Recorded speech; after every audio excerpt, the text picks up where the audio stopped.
What is the point of working hard if everybody's going to be equal? And then the hard worker doesn't get incentive. Communism, yeah. Yeah, it's communist. It's fucking communism. Yeah, it's trying to take communist ideals which do not work in the real world and cannot be implemented fairly in the real world and implement them. And they do work in schools. Here's the thing. Everyone gets an A, grade averages, everyone gets a trophy. Here's the thing, it works in school, but if you are a young man listening to this, let me tell you, it will not translate well to the real world. It will ruin you. It's player versus player. There are only so many Lamborghini Galados, and this guy had 2. There are only so many McLarens, and I've got 2 McLarens. There's only so many resources, so much money, so many beautiful women. There's only so many man hours to make fine tailored suits. And if you aren't the man who could get them, you're the man who can't get them. And this participation trophy shit does not work in the real world. And you'll leave school with this mindset that it's all going to be okay, but it's not. Not everyone gets a Rolls Royce. You've got to go out and earn that. So, if your school is brainwashing you with this stuff, next time they try to hand you a participation trophy, tell them no. Say, you know what? I lost. I do not want this trophy. Please give it to the winners. They can have 2. I own my defeat, and I'm going to do better next time. I want young men to do that. Please tag me on Instagram, Talisman Tate. Let me know that you've done it. I'll give you a shout out. That would be super cool to hear somebody do. Because participation trophies and medals are the biggest crock of shit that exists. What's your take on how a warm person or a warm mentality person can break out of their shell and just stop being a worm and turn into a business person or a great person? Or the truth is this, man. It's risk versus reward. Mm-hmm. And this is the reality of life, is that it doesn't matter if it's business, it doesn't matter if it's fighting, it doesn't matter if it's something else. There's always a risk versus reward. The reason people end up in a worm-like state is because it's the least possible risk. But then it's also the least possible reward.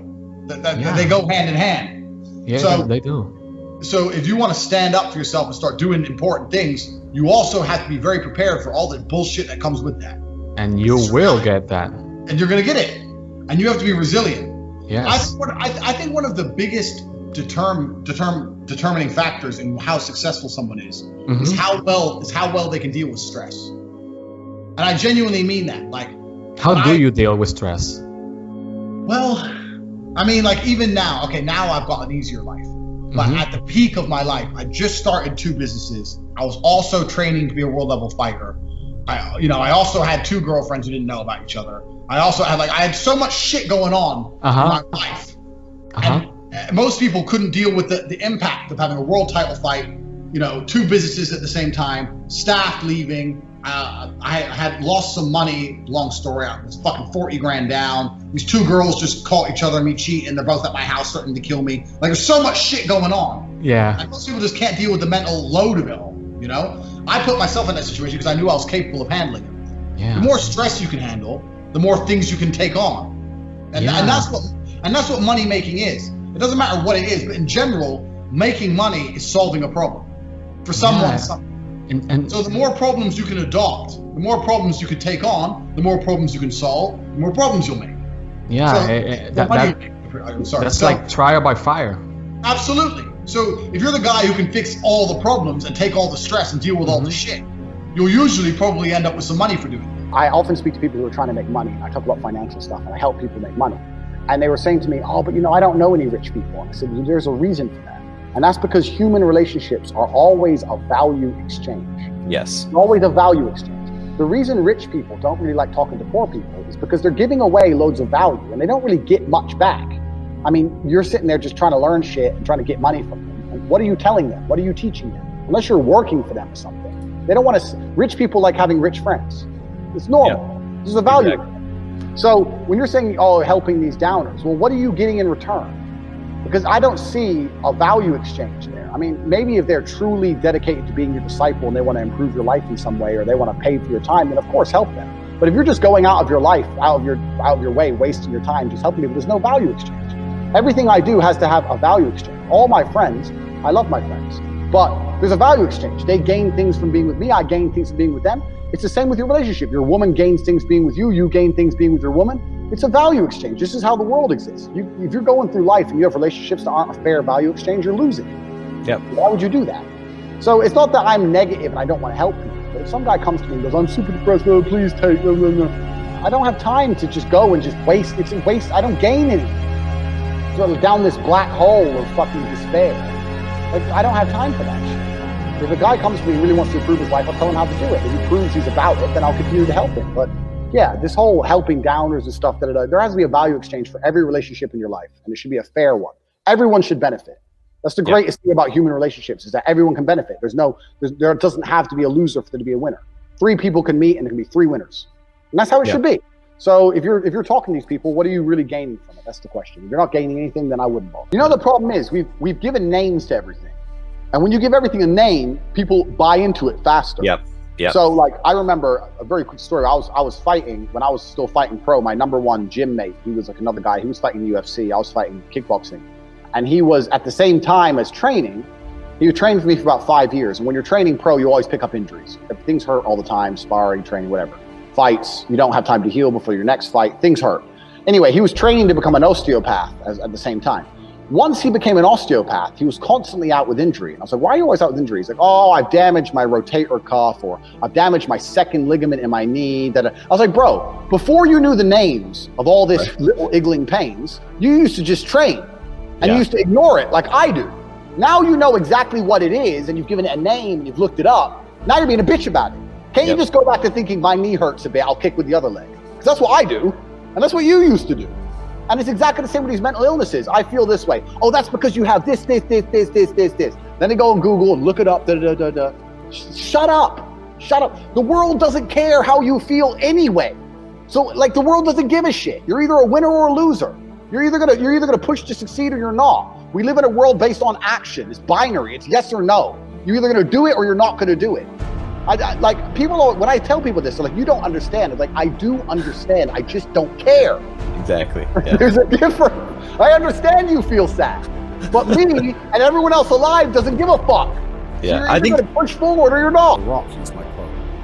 Yeah, The Rock did use your quote, and it's formatted wrong. It's formatted. James.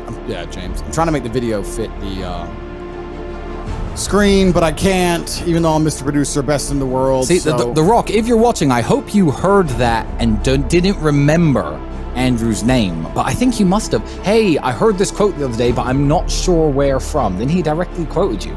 Come on, Rock, man. Come on, Dwayne. Nah, I mean, give credit where credit's due, bro. Nah, maybe he just saw the clip. Yeah, whatever. It doesn't matter. Here, the Rock used my quote. It's cool. I heard this quote the other day that I want to share with you guys. Now, I'm paraphrasing here, but it goes like this. The person who goes to the gym every single day, regardless of how they feel, will always beat the person who goes to the gym when they feel like going to the gym. The man who goes to the gym every single day, regardless of how he feels, will always beat the man who goes to the gym when he feels like going to the gym. I'll tell you something about life I've identified. Tell me. The winners always understand each other. Yeah. I say things and people sit there and go, Tate's the worst thing that happened to the internet. He's a misogynist. He's an idiot. And if you ever to click on their profiles, you would look at these people and you do not want to be their, you don't want to live their lives. Yeah. You don't want to be them. Whether they're male, female, whatever, please understand that their worldview, their ideas come from a place that you don't want to exist in. You look at them and you don't want to be them. But winners always understand each other. I say something, The Rock hears it and goes, yes, I agree with him. He's completely not really right. Losers hear me and start calling me names. So the winners have always understood each other throughout history. It's hard to say Dwayne Johnson's not one of the most famous, most successful winners on the planet. Oh, absolutely. And he understands exactly what I'm talking about. He understands about how we have to go to the gym and work hard and train and do things that we don't want to do and we don't feel like doing them. It's the only way to become successful. Well, his life story is a testament to that. Correct. And people are going to sit there and go, oh, Andrew is insensitive and he's wrong. And you look at their profiles and they'll be skinny fat sitting there drinking a soy latte. Who do you want to listen to? It's really simple. If The Rock just said that, he'd get no hate at all. And he did say that, and I guarantee there's nobody calling him names or a misogynist or an elitist or of whatever. I've yet to see a hater whose life I want. Every single person who hates on me is just like, you can tell he's a bit sad because he's always very angry making videos. He's out of shape. Like, his life just looks shit. I never see a big winning guy who has his life in order, who's winning and comes along and doesn't like me. All the winners love me. It's just the losers, the desperate, sad, upset guys just sitting there complaining. It's just like, bro, get off the internet. Pawns are members of staff. Pawns can be members of staff for people who work for you. They get to the end of the board, they can become something else. Hold on. But the term, at least in the hip hop community, a pawn feels like they're worthless and they're a sacrificial lamb. They're not seen as the winners in the game. Well, I would say that a pawn is an individual that can become anything, and it needs a chance to prove himself. That's what a pawn can be. A pawn gets to the That's end. why you're good. Thank you. If a pawn gets to the end of the board, he can be anything, right?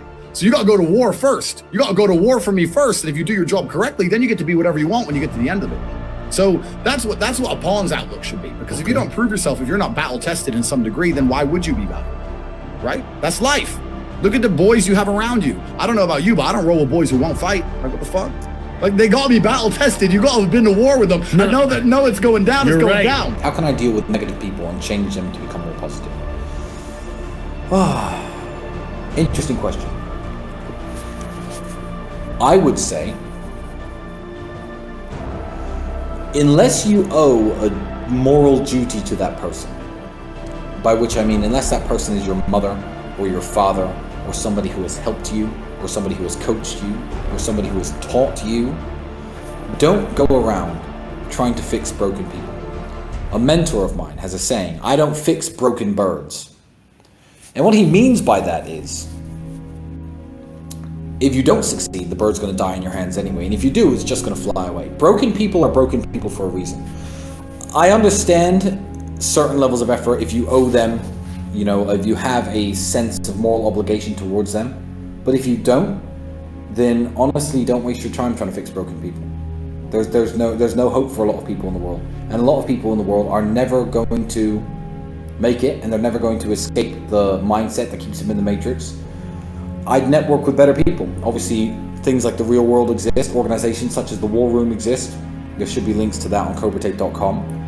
Check those out. There are networks of people out there who are winners, who will be positive, who will strive to do better and inspire you to do better at exactly the same time. And that's it. Cut off the negative people.